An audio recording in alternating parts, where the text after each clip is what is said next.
My alcoholic dad wanted me to drop out of college to fund my stepbrother's house. I refused and my life changed forever.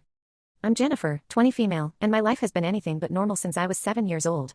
That was the year my mom, Lucy, 42 female, walked out on us. I remember that day like it was yesterday.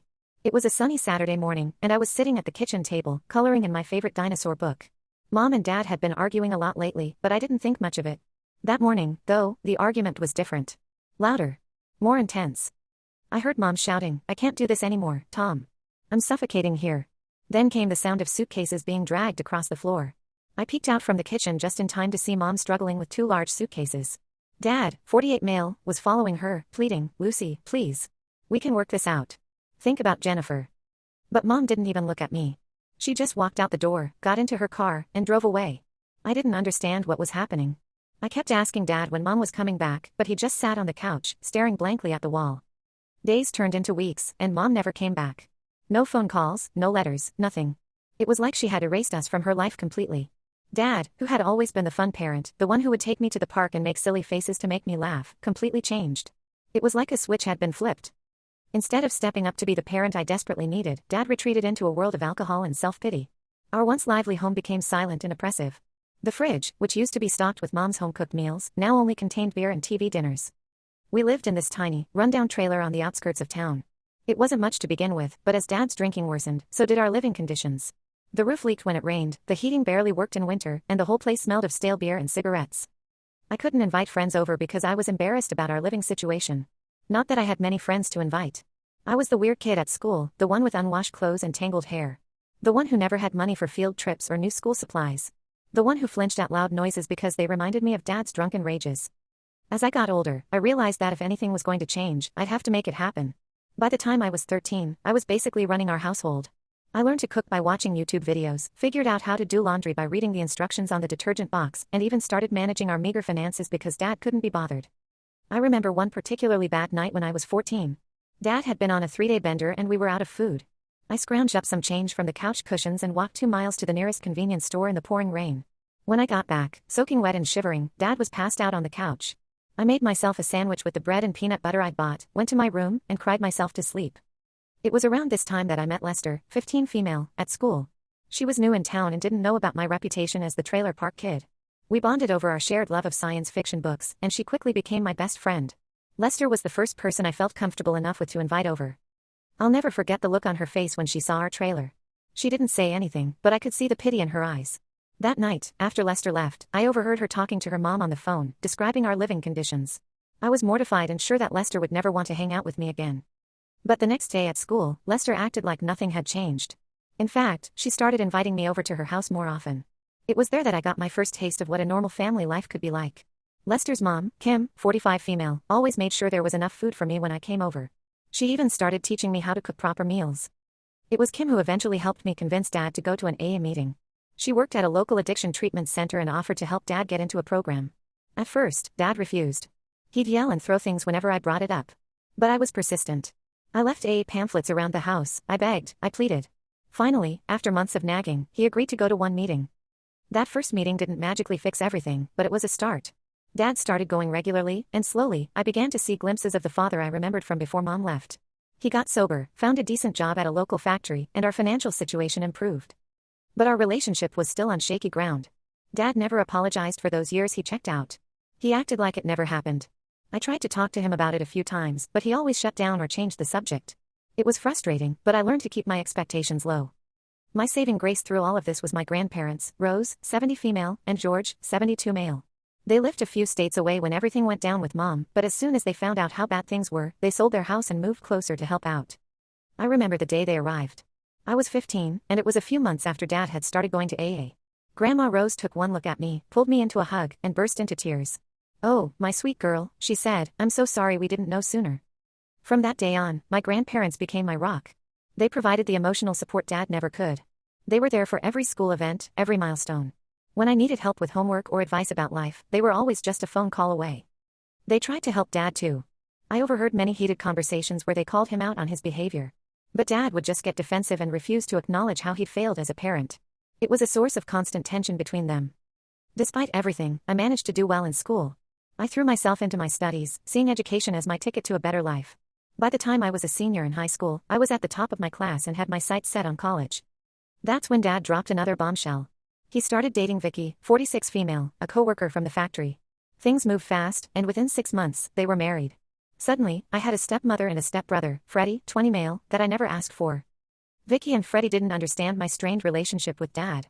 They'd only known him as the sober, functional version. They thought I was just being difficult and should let bygones be bygones.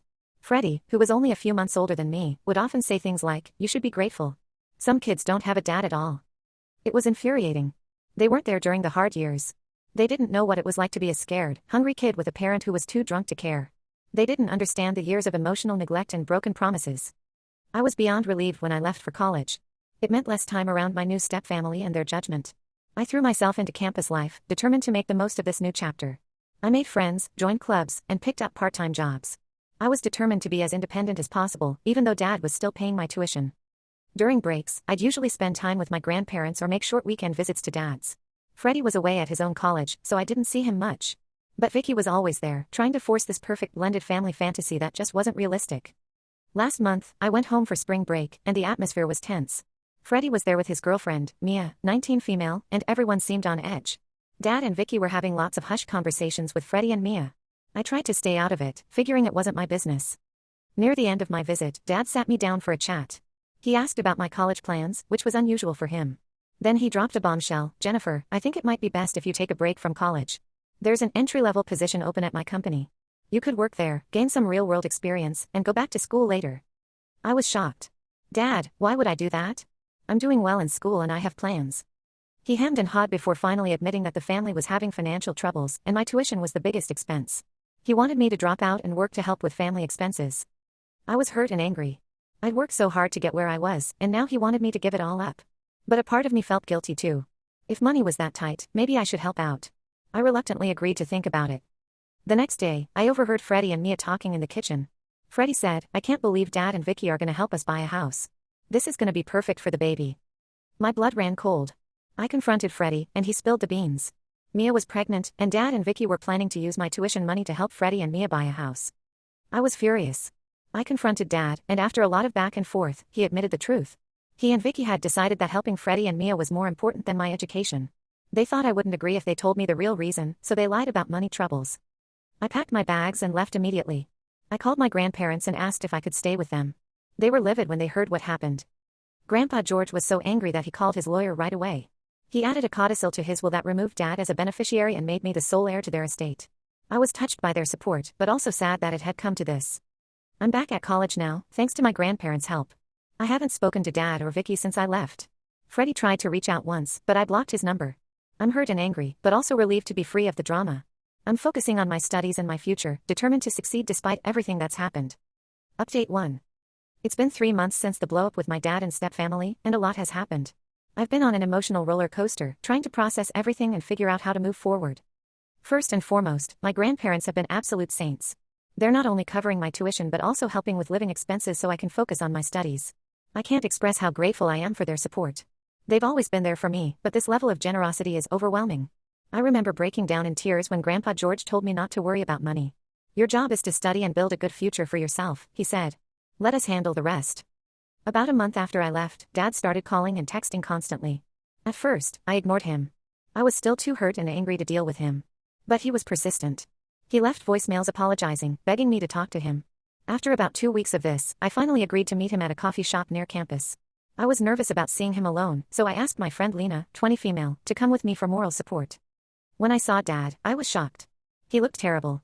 He'd lost weight, his clothes were rumpled, and he had dark circles under his eyes. As soon as I sat down, he launched into an apology. "Jennifer, I'm so sorry. I messed up badly. I never should have considered asking you to give up your education. I was wrong, and I know I hurt you deeply." I didn't say anything at first, just waited for him to continue.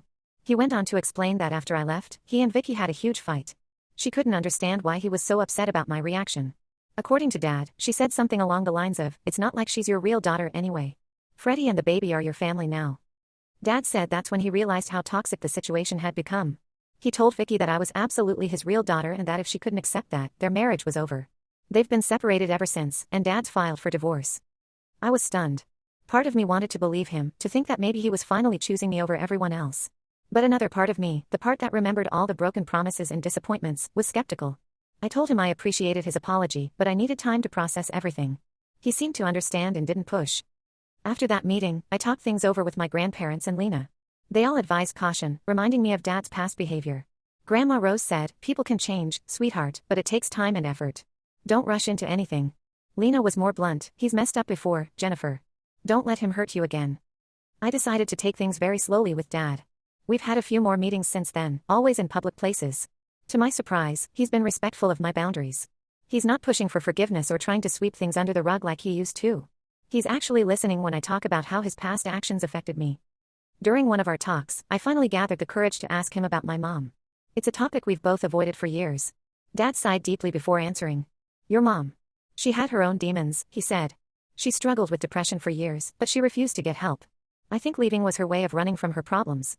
It doesn't excuse what she did, but I understand it a bit better now." It wasn't the answer I was hoping for, but it was more than he'd ever shared before. It gave me a lot to think about. One thing that's been bothering me is Freddie. He's reached out a few times, apologizing for his part in the situation. He claims he didn't know the full story of my childhood and feels terrible about everything. I'm not sure how to feel about this. On one hand, he's my age and was manipulated by his mom too. On the other hand, he was willing to benefit at my expense. In one of his messages, Freddie wrote, "I always wondered why you were so distant. I thought you just didn't like me. I had no idea what you'd been through. I'm so sorry, Jennifer. I should have tried harder to understand." As for Vicky, I haven't heard from her directly, but apparently, she's been badmouthing me to anyone who will listen. She's telling people I'm a selfish brat who's tearing the family apart. It's frustrating, but I'm trying not to let it get to me. My grandpa says, "Consider the source, Jennifer.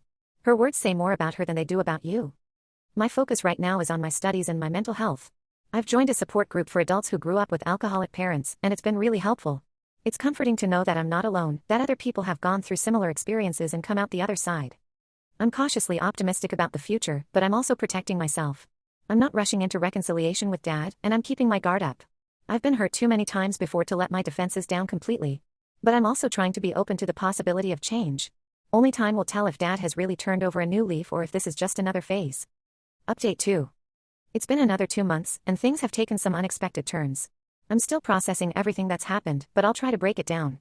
First, the situation with Dad has been complicated. We've been having regular talks, and he's been consistently apologetic and eager to make amends. He's even started seeing a therapist to work on his issues, which is a big step for him. I never thought I'd see the day when my dad would willingly go to therapy. Last month, he asked if he could come to campus to see where I live and study. I was hesitant but agreed to a short visit. To my surprise, it went well. He seemed genuinely interested in my life and my studies. He even sat in on one of my biology classes, with my professor's permission, and was impressed by how well I was doing. The biggest shock came at the end of his visit. Dad handed me an envelope containing a cashier's check for a significant amount of money. He explained that it was the money he and Vicky had set aside for Freddie's house down payment. "It's rightfully yours," he said. "I should never have considered using your tuition money for anything else." I was stunned.